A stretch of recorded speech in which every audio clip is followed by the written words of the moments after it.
currently one nation accounts for 60% of the world's electric vehicle production. That nation is? China. Yeah. One nation accounts for 76% of the world's lithium-ion battery production. That nation is? China. Yet your administration, this president's administration, the mandates that you put in place require that 2/3 of our new vehicle sales in just the next 8 years, 2/3 of them, be electric vehicles. Your policies are driving us and our supply chains into the hands of our greatest geostrategic enemy, enriching them, enriching their government, while forcing Americans to pay for electric vehicles that on average cost $7,000 more on average than a traditional vehicle, are more expensive to repair and insure, require more frequent replacements of everything from tires to component parts. So, Mr. Turk, why is it good for the American worker that we force our supply chains to a country that's our greatest rival and adversary? And why is it good for the American consumer? Republican Senator Josh Hawley sharply criticized the Biden administration's climate agenda, arguing that aggressive electric vehicle mandates could strengthen China's dominance in the global auto industry. He pointed out that China currently produces around 60% of the world's electric vehicles and dominates battery production, raising concerns about supply chain dependence. Hawley warned that pushing Americans toward electric vehicles could increase reliance on a key geopolitical rival, while also driving up costs for consumers. He argued that electric vehicles remain more expensive than traditional cars and questioned whether U.S. taxpayers are indirectly subsidizing Chinese companies through federal incentives. But Deputy Energy Secretary David Turk pushed back. So this is exactly why we're using all the tools that Congress gave us to diversify our supply chains, from the mining piece and especially the processing piece, which is where China really has a stranglehold. So we're making significant progress on lithium, on graphite, you name it, the tools that you all have given us to diversify those supply chains and make sure that we're getting the benefits of that. Our U.S. workers are getting the benefits of that. Citizens in St. Louis, I mentioned in my opening statement some exciting investments that are going on in St. Louis. We want U.S. Workers to benefit from this supply chain and this revolution. And China is absolutely competing. China is going whole hog on EVs and the full supply chain of it. And they're going to compete and outcompete unless we're playing and pushing back and competing with them, which is what we're doing. Here's what I don't understand then. Why is it, if that is the case, why is it that you are interpreting the administration's climate law, so-called Inflation Reduction Act, which I think, frankly, is bad enough on its own, but you're reinterpreting it now to allow the tax credits to flow to Chinese entities. So now U.S. tax dollars are literally subsidizing Chinese battery makers.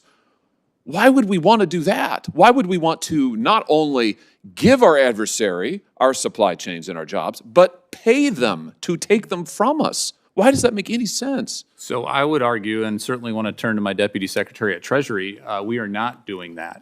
How are you not? The fact that with the 30D tax credit, only 13 models qualify at this point. Now, we hope more diversification happens and more models qualify for that tax credit is a good data point that we take this very seriously, and we want to have these jobs in the U.S. But let me wait. I just want to stay with you, Mr. Turk, just because my time is so limited, and this is an important part, and the chairman's brought this up, and I'm glad that he has. This is really, really important. The Inflation Reduction Act, which I did not vote for, but nevertheless, the Inflation Reduction Act said clearly that China, if you are a foreign entity of concern, which includes China, you don't get the taxpayer subsidy. You don't get the 30D subsidy. You don't get the tax break.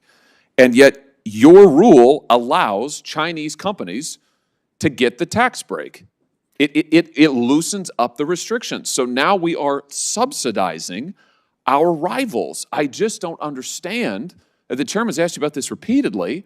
I don't understand why we would pay Chinese companies to outcompete us. So I would strongly disagree with that. I spent a lot of time working with the team, and we worked hand in hand with our Treasury colleagues on the FEOC, the Foreign Entity of Concern, the FEOC standards, and happy to go through the three prongs of that in particular in terms of what our proposal is on the table. Well, that's the problem, right? Is that the law, which again I didn't support, but the law says just no. It says no.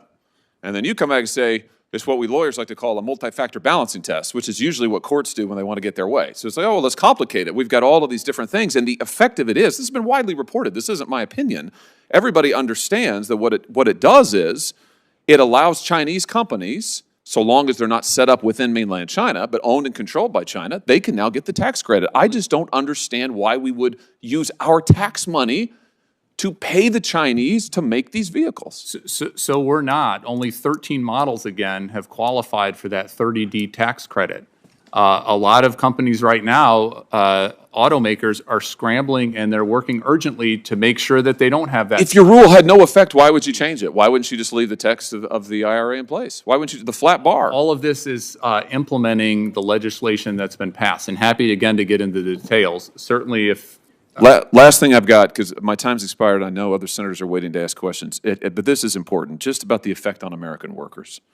Just looking at the news reporting on this, if Ford CEO says that EVs are going to require 40% less labor to produce than traditional cars. As production is shifting to the United States, this labor on, for instance, batteries, EV batteries, is increasingly being done in factories that are owned, co-owned at least by foreign entities, and the wages for workers, who are usually not unionized, are substantially less than the wages for workers in traditional cars. Now, you mentioned my state. In Wentzville, Missouri, for example, we have almost 4,000 workers in a GM plant there. That's just one plant in just one area of my state. Believe me, I'll take all the jobs you can give me. But I don't want those 3,000 workers to lose their jobs and to have another couple hundred created in some other state in a factory co-owned by a foreign company making half the wages. And that seems to be the trade-off that you're offering to American workers. That doesn't seem like a good trade-off to me. With that, I yield, Mr. Chairman. Turk highlighted new projects across the United States, saying they are creating jobs and strengthening the country's energy independence. He also emphasized that strict rules limit which vehicles qualify for federal tax credits, ensuring that more manufacturing shifts back to the U.S. However, Hawley remained skeptical. He argued that the policies could still allow Chinese-linked companies to benefit, and warned that electric vehicle production may require fewer workers than traditional cars, potentially putting American jobs at risk. Turk responded by pointing to tens of thousands of new jobs tied to clean energy investments, insisting the transition will create good-paying opportunities across the country. The exchange underscores a growing divide in Washington over the future of energy policy, balancing climate goals with economic security and global competition.